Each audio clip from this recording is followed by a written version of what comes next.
I've got Andy who's missing his brother. So I apologise, Matt. Andy, you run Smash Life, and I don't want to describe this wrong, so I'm gonna just chuck it straight at you because I know that you do a lot of work in schools to, in a nutshell, teach empathy. Yeah, so Smash Life's got quite a few wings to it now. And it kind of originated from our personal journey of growing up in care, having that empathy and that desire to work with children and young people from an age of 16, but then working for other organisations where I felt the agenda probably wasn't on the actual child and actually child focused. So we created something which was out of a lived experience, primarily to work with children that are in care, but we work with children that are kind of on the edge of care now and just struggling with life.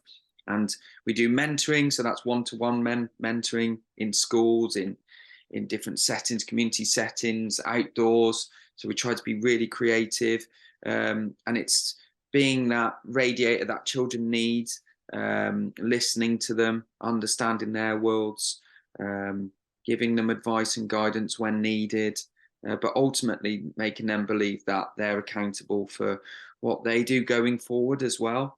Yeah.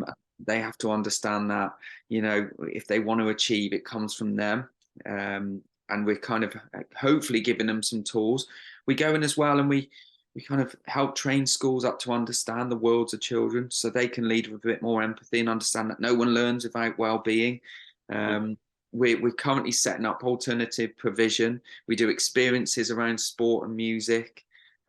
So we go in and do motivational talks and group work in schools. So giving that space where children feel that they can just maybe open up and be honest without judgment, from us. Do you feel I'm only going to talk through my perspective? That seems to be my buzzword at the moment. But I've said this, and I think it's got worse during COVID. During COVID, I don't want to mention about COVID.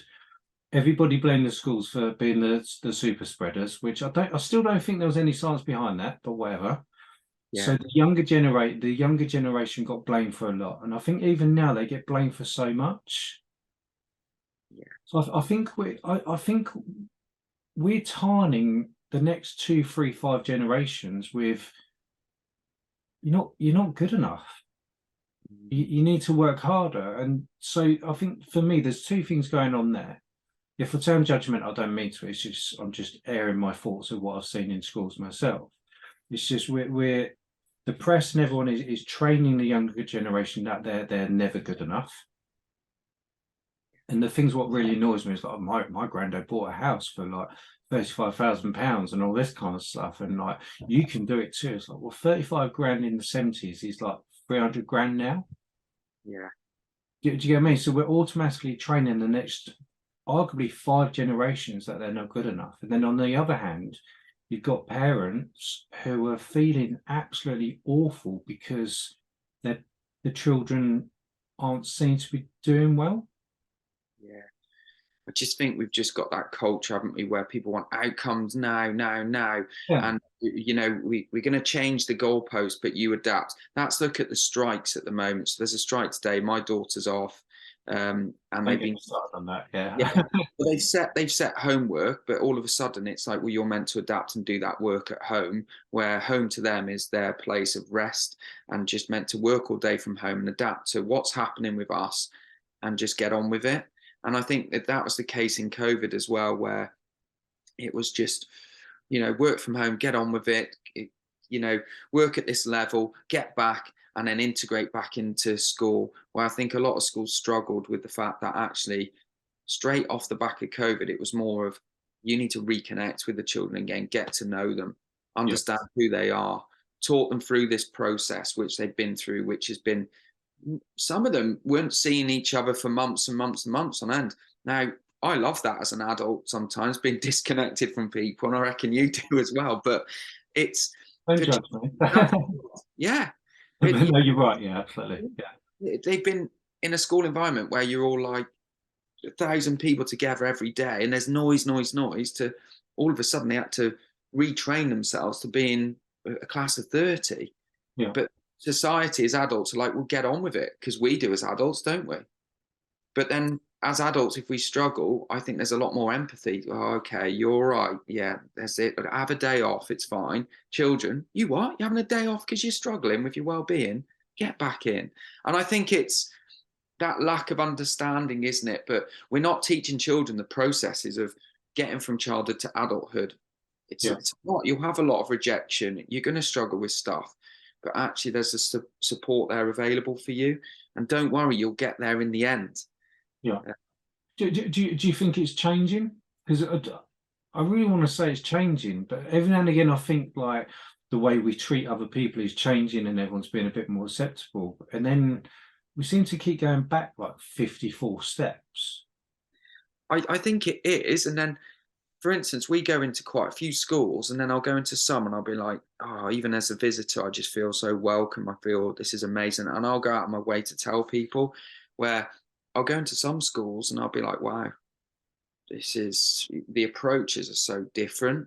Yeah. Whereas it's that draconian, top down, almost Mrs. Trunchbull kind of esque, where some I'm like, oh my goodness, I can see it's so calm and everyone looks like they're thriving. So I just feel there's just such a difference between schools, and that all is from who the head is, isn't it? That Yeah. culture set from the top. Yeah. Even I've got a friend who's a PE teacher, and he said the head teacher one week's like, we need to get around these kids, we need to support them, they need to know we're here. He said next week they're like zero tolerance, that's it. He said, so me as an adult, I'm like, well, where do I stand? So and then he, rightly so, he goes, well, I'm not changing my approach, I'm there for the kids. Yeah, no, absolutely. And that's the trouble, isn't it? The knock-on effect of all of these deadlines and whatever else is just causing issue. And I'll tell you one thing, I won't say the name. I once asked a head teacher a year or 2 years ago, I sent him an email, get on with him really well. And I was like, would you consider coming on MANUP just to say about how you deal with your mental health as a head teacher? And I've never said this publicly at all, and so I'm being careful. I won't say the name. And he comes back, typical head teacher, like 25 years later. And he actually, to be fair, it's like a couple of days. And he comes back and he goes, I'm going to be honest with you. He goes, I don't know how I deal with my mental health. I just have to do what's best for the school. Yeah. And that's played on my mind for a long time. Yeah, and I think all the best leaders I know, if you look at like your Jurgen Klopps, if all these, they're all in touch with their emotions. They've got, we say this a lot in schools. I went and did last year group work for 6 weeks with 100 kids in year 6 in this school, and this school's ace. I love it in this school, and they're all coming in, and week 2, I look at all their faces as they come in, and I've recognized a difference in a couple of kids' faces as they walked in. So I firmly believe it's that emotional intelligence, which some people really struggle with. I'm not the most intelligent person, but I think emotionally intelligent. I am intelligent. I think I can tell, oh, I need to put my arm around them. Are they okay? And I remember asking these, are you all right? We'll have a chat after. Passed it on to the teachers. And then I said to a teacher friend, I said, that's what I know. So they said, but teachers haven't got time for that.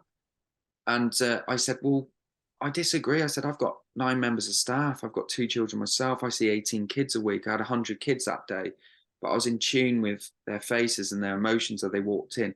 And Yeah. it's a proven fact. If you don't get that well-being in order in the first 10 minutes, no one's going to learn anything. Yeah, It's, absolutely. and it's not hard. Is everyone all right? And just scanning people. Yeah. And I think you've got to be in touch with that yourself as well. Like he said, he's almost put himself last there. Well, I've got to do what's right. But actually, what's right is making sure that you're okay as well to lead, and you're okay in yourself. Yeah. Surely. Well, I think obviously that's a one size fits all, isn't Yeah. it? I think it's also, no, we were saying off air, kind of sounds official, doesn't it? But we were saying about off air is what I'm seeing is especially with children, with another charity I deal with as well, is when the child's having a wobble, doesn't really matter what it is, but when they're on the teacher radar and you're getting the emails and the go for school alerts of 1 negative, 2 negative, and whatever else, even with my own children, when they get the negative, it's weird. I'm going to sound like I'm contradicting myself. I'll get the app because I've got 2 children at the same school. I'll get every text message about 500 times. You look at it and you ignore the positive. You're like, oh yeah, there you go. But as soon as that negative kicks in, like, Billy, what? How can you forget a pen as in Germany, which is the last letter in German, which is the last lesson? You've had a pen all day, but I think when you get those negatives, you feel like you're a failure as a parent. Yeah, yeah. We look, and there's two things there. The amount of children that get in trouble for forgetting pens. But if I'm sat in a meeting with you and a group of adults, and I'm like, oh gosh, Dan, I've forgotten my pen, Yeah, guarantee all of you would be like, don't worry, Andy, no problem. Where in school, we're working with children, the brain develop, teenagers, you're pretty much dealing with toddlers again, aren't you? And yeah, will forget stuff. And I, even with my own daughter, I'm like, come on, every day it's that, and you do feel it's like, but it is a lot of, don't worry, we understand, try not to forget it again. And I think that's dealt with. yeah, Um, but yeah, I do feel that, especially of our own kids, I think we do, don't we? We're like, oh, yeah, we will look at that negatives and attack that first rather than, hey, well done. I saw it, brilliant. And then, oh, that, what about your pen? Just try and remember. yeah, Maybe that's a reflection on us instead, where I think other people's children or children that I support, I will always go into the positives first. yeah, I think with your own children, sometimes you just literally, you can feel it, can't you? Like, oh, right. Oh, so you got detention? yeah. Yeah. Yeah. I also, got this commendation for this. You can't get it out your head sometimes. And I Yeah, think no, we, exactly that. And I see that pattern with a lot of parents. So because of the other charity I have dealings with, but obviously I'm always in and out of schools as well. And you have, like you said, you have like those little one-on-one conversations with a student, and it's just like, oh yeah, I got in trouble last week, and my mum's not speaking to me. Just like, yeah, we, really? we get it with schools sometimes where they're like, we'll walk in. Can you have a word with them about this, this, this, this, this? And we've just literally walked in and we've got to stage now where we go, have we got any positives? And we actually say to schools, we're not here to tell the child off because we might be the fifth or sixth person in that day, especially if they're in care, because they might have been Yeah, the no, head teacher, the pastoral, or the social worker, the foster carer. And we just say, we'll just ask them what it was from their perspective and we'll yeah, go from there. So I yeah. think it's just a way, isn't it? We approach it where, I think so. The trouble is, and there'll be people watching this whenever it goes live. There'll be people watching this, parents who will be like, "Well, that's not me," yeah, and I've got to call it out because I'm a CEO, whatever fancy buzzword of a charity, and here's me saying, I'm quite happy to say, but as soon as I get that go for school notification, the first thing I look at is like if there's any negatives. And yeah, you do. It's just the way, I don't know whether that's just, I was going to say the way I was brought up. I can only blame myself on that, really, isn't it? Because I kind of brought myself up because of the care system, which dragged me up. But that's a bitter conversation for another day. But it's just, I think maybe, is it an English thing? isn't it more about how it makes us feel? Isn't it like you can Ooh, feel that your emotion and you're like, so it's more we're attacking it because of how it makes us feel, I think. Oh, we're a bit embarrassed about that, or oh, not happy about that. yeah, Rather than, sometimes I think it's about, and I'm trying to learn this with my eldest, it's about having them conversations not in the heat of the moment, isn't it? Of getting that text message or just being like, as soon as they get back, so they've come through the door, they've been in school all day, might have been told off 3 or 4 times, might be hungry, might be tired, all these things, have fallen out with friends, and it's the first thing we go for, isn't it? And I'm guilty of that, and I'm trying so hard to go. I'm going to pick my environments when to have them conversation. So I'll have mine with Evelyn. I'll try to after athletics and football because I yeah. know that she's more receptive to them conversations. She's like, okay, okay. But if I do it first thing when she wakes up or through the door, I'll get a mouthful back. That's what you get for having girls. Cheers, mate. That's it. But actually, my youngest, he can be like that sometimes. On one time, I'm like, yeah, there's a little bit of me on there. And sometimes I'm like, got to break your spirit on that, mate. got to calm you down a little bit. But I think that's a valid point, isn't it? Pick the times when to have the conversation. Yeah, yeah. Uh, Environments, times, places. It's hard. It's hard because we want that sorted right now, and I think we see that in schools as well. If someone does something, it's like Why have you done it? Don't know. But generally, they don't know. Sometimes they've just done it. You surely do. Sit there until you know why. Where sometimes it's like, we'll pick this up tomorrow after we've all reflected on it. Yeah, no, absolutely. And actually, there's something on there because I remember my youngest. It's not. It's. I mean, this in a nice way. It's always the youngest because he's the one where he's just gone up a year as well, and I've Okay. and he's got a few. He's got a few mates where they're always trying to outdo each other and stuff like that. So it's just trying to rein them in a little bit. There was once where I've forgotten what it was, and it was quite a serious C1, C2, and all this kind of stuff, isn't it? And I was like, Billy, what's going on here? Like the pens, I get the pen. I'm kind of used to that now, and it is getting better on that. But actually, funny enough, it turns out actually he lent his pen to somebody else, but he didn't get it back. But anyway, I digress. But there's one which is a bit more serious. And I remember looking at it, getting it out. I was just like, right, I'm going to have it out with him. And I remember saying to the spouse, I was like, he's got to up his game and all this. So we had a bit of conversation. And I went, mate, what's going on here? This isn't normal. This isn't like you. And he broke down in tears. And he goes, the teacher was wrong.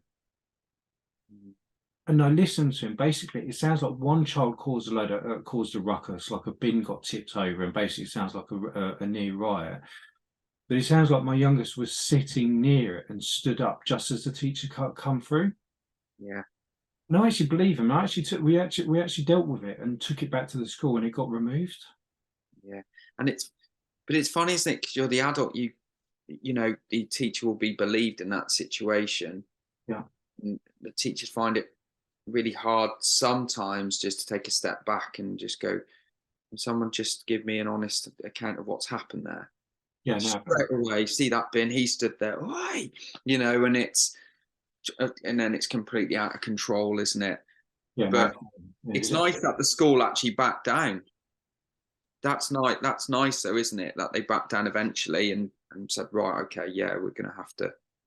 Yeah, it was. Yeah, it's like one of those things. You don't want to be that parent of like blaming the schools for absolutely everything. And yet again, I have been there. I've blamed schools before. I'm not going to sound perfect, but it's just sometimes you just no. Actually, it's not. Sometimes you need to listen to your children. You should always listen to your children, but actually learn your children's patterns, isn't it? Yeah, and you can tell, can't you, with the if they're with their mannerisms and that, if they're persistently going on about something, if you're like, we probably need to explore this a bit more, you know. So for instance, my daughter was stood in the wrong zone on Monday. Teacher went crazy at her. Not Monday, last Friday. She rung me from the toilet. So and said, the teacher said, "What would your mum and dad say? I'm going to ring them." And just because she stood in the wrong zone at the end of lunch break, which to me is not, you know, massive. She's never been in any trouble before, so that's going to affect her learning. Thinking a teacher just left it with her that she's going to call us. We Yeah, knew we knew she wasn't going to call us, but the next day detention, and I just thought, was that needed? For me, if I was a teacher, I'd be like, "Did you enjoy your lunch, girls? yeah. Brilliant. Hey, make sure have a great afternoon, but make sure you're in your right zones going forward. See ya."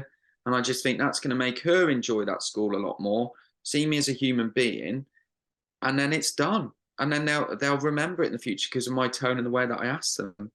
Yeah, no, absolutely. You just said another thing which really annoys me, and I see this pattern with split up parents as well. Is when the child's done something wrong, when they haven't conformed, um, it's like, well, we're going to ring up your parents. So, well, that's I don't. And it's the same with split up parents as well. It's like, oh, right, I'm going to ring your dad, or I'm going to ring your mum. It's like making the parents the punishment. Yeah. No, I don't know where. On one hand, I get it. On the other hand, I'm like, I'm not your punishment. I'm not your threat. But I just think to myself, what are you going to expect me to do as a parent? I'd almost feel that's laughable to say, so she stood in the wrong zone and you Yeah, couldn't handle that situation. yeah, no, You know, it's almost like, well, what do you want me to do with that information? You know, and Evelyn came back and said, well, to be fair, I've never done it before. and I just at the end of break, I've walked over to wait for a friend, and they forget about where the zones are. They're lines on a playground, Yeah. and yeah, I just thought, well, it's not really a lot I can go talk, except I'll just try to stay in your zone.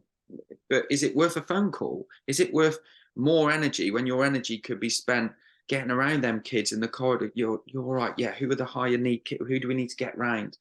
Who do we need to make them feel like they're part of this school? We don't Yeah. need to give them a time to, rather than ringing someone going, just to let you know, Mr. Smith, I'm not happy about this. Yeah. And I think that's the key. Then I've said this before. I think as a society, we're becoming more and more regimental and less tolerant of other people. Yeah, yeah, It seems to be. I want to say as like a leader of a charity, oh, everyone's like more thing, but everyone's more accepting and whatever else. But up to on the front of it, yeah, when they want to be in that mode, but actually in normal real life, people turning into assholes. yeah. Yeah. Is it the pressures of life that's got on us? This needs to be done by this time, and you need to, and then social media, everyone's got deadlines and they need to do something by a certain thing. And I don't know, everyone just looks so busy, don't they? Which, if we take the positives out of COVID, that it did give us more time with to slow down a bit and think, right, I need to get a walk in a day, otherwise I won't get any fresh air. I need to actually spend more time with the family and I, yeah, I think I think and that's something I'm massively proud of myself as a dad. It's like, yeah, we have the movie times. Of course we have the Netflix day and all this kind of stuff. Normally between me and you, and hopefully when someone watches, when I'm really busy at the weekend or something's up, I'll just give them remote control and let the TV babysit them for a couple of hours. And I'm not scared to admit I do that sometimes. But I'm also that person. I'm like, right, let's go to the seaside. Let's go for a walk. Let's go on a bike. Let's do something. And I'm massively proud of that. yeah, yeah. But I think, yeah, again, I'm certainly not a perfect dad, but whatsoever. It's just, Is anyone though? Like, yeah, we've all been guilty of that, aren't we? Where we put our needs first, and it's like, and once again, deadlines or things need to be done. yeah. We moved house the week before Christmas, and I said to my wife, I said, "Oh, I feel so bad, like we've neglected the kids." But then we reflect on it. We're like, well, actually, that's an important need of what we needed to do, and they'll still have a great Christmas with us. And But sometimes you do have that, to. It's good that to be bored as well and go, do you know what? Go and use your imagination and do something. yeah, It's no, exactly. Yeah. but I love, like you, the outdoors, getting them out and about, energy, everything really. And the conversations we have with them out and about is brilliant. After we've got that through that initial stage of can't be bothered, it's like ride through that and then it'll be okay. Do you think just to chuck you straight in there? Like I was saying earlier on, I've said this on Man Up at All, but one of the questions I ask when I'm in schools is would you speak to somebody? There's a series of questions, but would you speak to somebody you live with, family? Obviously, technically, we're not allowed to say that, but if somebody you live with at school, live with at home, would you speak to them about something's wrong with with your head? I don't mean how that sounds. If you've got problems with your mental health, doesn't matter big or small, something's just not right. Would you tell somebody at home? And it's a few hundred kids over the last year, 2 years. I think it's closer to 1,000, not quite. It's around that number. It's enough. Two hands have gone up, and I really don't think. I don't think we talk. I don't. I just don't think as a society we talk to it as you talk. We tell off our kids. At 3:15, 4 o'clock, when this phone's when the go for notifications, which I should turn off, come up. That's the first film. Look, I don't think we talk. Yeah. Actually, me and the boys do, but we're still not perfect. It helps that I run a mental health charity, but Yeah. that really upsets me. I just don't think families are really talking. Once again, is it tied into everyone so busy? And as well as talking, are we noticing and listening and picking up on facial expressions and routines and just asking some of them questions? Is everything all right?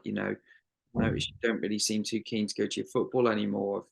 I notice you're not really hanging around with them friends anymore. And, we had it last night. My daughter feels pushed out because someone started in her school in a friendship group. And I'd like to think she's got that space to talk to us, but there's a lot of people that don't. And maybe it's, yeah, if people really got time nowadays, and we have to make time for our kids, because one day they're going to be parents, aren't they? Yeah, no, absolutely that. And statistics prove that a lot of kids do follow in their parents' footsteps, even in parenting fashion. I'm trying to be very careful of that, because obviously we're both raising care, and I think I read a statistic, because we're all raising care, I'm on tangent, because we're all raising care, we're going to be really shit dads. But you can also flip it the other side, which I think me and you prove, that we knew how it felt to have absent parents, and to want that connection, that we've gone with them feelings and led with them feelings as parents to be the best we could be. And we're not perfect, and we're always learning and adapting, but I think we care about what our children will think of us when they get older as well. I think that's the thing. It's one thing I will. I think that's one thing what I'll thank my dad for, even though I didn't really see him for most of my life. The one thing I'll thank for him is because it wasn't even a bad dad, just it wasn't a their dad. Mm.